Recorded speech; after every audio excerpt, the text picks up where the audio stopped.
보타임의 미국 소식입니다. 5월 24일 헤드라인 뉴스를 전해드리겠습니다. 보타임의 조 바이든이 노트르담 대학교 졸업생 축하 연사로 나서기로 하였던 것이 취소가 되었습니다.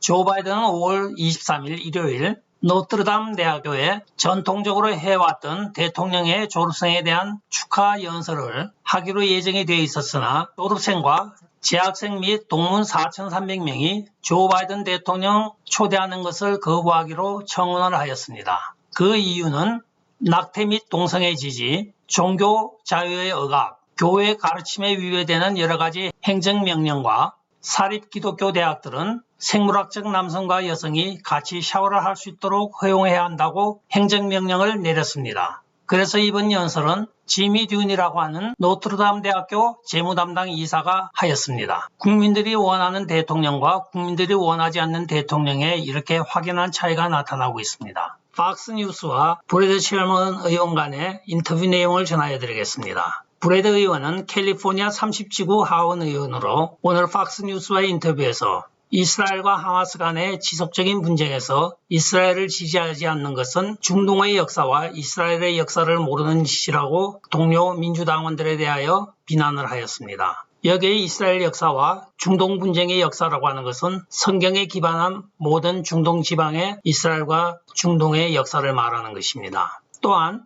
브래드 의원은 이스라엘이 민간인을 무차별로 폭격을 한다고 이야기하는 것은 JDAMS를 모르는 소리라고 이야기를 하였습니다. JDAMS는 Joint Directed Attack Munition Strike의 약자입니다. 즉 스마트 폭탄의 일종으로서 GPS가 장착이 되어 목표물을 쫓아가서 정확하게 폭격하는 폭탄을 말하는 것입니다. 즉 스마트 폭탄입니다. 이것은 조인트라는 뜻은 공군, 해군, 해병대 3개의 군대가 공동으로 사용한다는 뜻의 조인트입니다. 디렉티드는 유도가 된다는 뜻이고 어택은 공격이고 뮤니션은 군수품이라는 뜻입니다. 따라서 GPS 유도 폭탄을 말하는 것입니다. 동료 민주당 의원들을 향하여 그는 이스라엘이 자기 방어적인 차원에서 폭격을 하여야 하는데 여기에서 GPS 스마트를 제거해버린다고 하면 도로 재래식의 벙어리 폭탄으로 돌아가는 것으로 더 많은 사상자와 민간인 희생을 초래한다고 이야기를 하고 있습니다. 또한 브래드 의원은 자기는 1980년도부터 이 중동 문제에 대한 정확한 이해를 돕기 위하여 동료 민주당원들과의 설전도 많이 하였다고 하면서 중동을 좀 더 정확하게 알고 이스라엘을 좀 더 정확하게 아는 것은 그들의 역사를 확실히 알아야만 여기에 대하여 대응을 할 수 있다고 말하였습니다. 따라서 이 문제는 유대인과 이슬람권의 분쟁으로 보는 것이 정확한 것입니다. 뉴욕 포스트에서 로이드 오스틴 미 국방부 장관에 관한 소식을 전하였습니다. 로이드 오스틴 국방부 장관은 지난 1월 취임 후에 중국과 한 번도 대화를 나눈 적이 없다고 밝히고 있습니다. 그 이유는 바이든 행정부가 웨이펑 국방부 장관에게 연락을 해야 하는지 중국 중앙군사위원회 부회장인 수치앙 부회장에게 연락을 해야 하는지 아직 결정을 할 수 없다고 한 내용을 로이터 통신 기자와의 인터뷰에서 국방부 관계자가 이야기를 하였습니다. 아직 행정부가 군사적으로 지금 긴장이 고조되고 있는 중국에 대하여 대화 창구의 책임자가 누구인지도 아직 결정을 못하고 있는 실정인 것입니다. 한편 최초로 흑인 국방부 장관으로 임명되어 기대가 컸던 로이드 오스틴 국방부 장관은 사실은 바지 국방부 장관이 되고 있습니다. 위치가 사람을 만들어준다고 하는데 아직까지 그 위치에 맞는 사람이 되지 못하고 있는 것 같습니다. 라디오 프리 유럽에서 이란의 비트코인 관련 소식을 전하였습니다.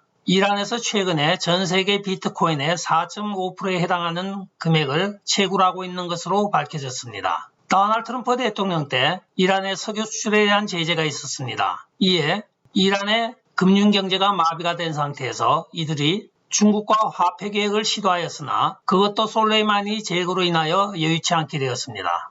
이에 이란이 대안으로 찾아낸 것이 비트코인 채굴입니다. 이 비트코인 채굴은 중국의 인력이 이란으로 가고 이란의 정부에서는 이 채굴에 필요한 전력을 아주 싼 값으로 공급을 하고 그렇게 하여 조인트 벤처가 되어 비트코인을 4.5%나 되게 지금 생산하고 있는 것으로 밝혀지고 있습니다. 한편 중국에서는 4년 주기로 비트코인을 자기들이 단속하겠다고 엄포를 놓고 있습니다. 따라서 이때마다 전 세계 27억의 인구를 가진 중국에서 비트코인이 단속이 되면 비트코인이 폭락한다는 헛소문이 돌고 기관들이 매입하고 은행들이 매입하는 사이에 개미 군단들만 코피가 터졌던 것입니다. 올해도 예외 없이 최근에 비트코인이 6만 4천, 6만 6천, 6만 7천까지 치솟았던 비트코인이 한 달 만에 지금 3만 2천, 3만 3천으로 하락이 되었습니다. 이는 중국을 시발점으로 하여 미국의 메인스트림 미디어가 같이 바람을 잡고 여기에 비트코인 가격이 폭락할 때 기관과 은행들이 사서 모으고 있는 것입니다. 결국은 개미들만 털리고 있는 셈입니다. 금융제재로 인하여 국가의 금융산업이 무너져가는 이란에서는 대안을 찾은 것이 이 비트코인 채굴이었는데 이것의 목적은 중국 공산당 고위 간부들이 자기들의 재산 은닉 수단으로 사용을 하며 아울러 이란의 경우에는 국제적인 금융제재를 교묘하게 피할 수 있는 것으로 중국과 이란 간의 이해관계가 맞아떨어지는 일이 되었던 것입니다. 이제는 국가 차원에서 하다 별짓을 다 하고 있습니다. 브라이트바트에서 미시간 주지사 그레이 윗만에 대하여 오늘 기사를 내었습니다. 미시간 주지사인 그레이 윗만은 지난 주말 자기 지인들과 클럽에 모여서 이렇게 파티를 하고 있는데 아무도 마스크를 한 사람이 없습니다. 그러나 미시간주에서는 공공장소나 사람이 많이 모인 곳에서는 마스크를 필히 착용하고 백신을 2차까지 마친 사람은 안 해도 된다고 하는 그 조항도 적용을 하지 말라고 했습니다. 그러나 정작 자신과 자신의 지인들에게는 마스크가 해당이 되지 않고 있습니다. 이 사진 누출로 인하여 비난이 쇄도하자 급기야 기자회견을 하여 사과를 하고 마무리를 지었습니다. 이것이야말로 내로남불,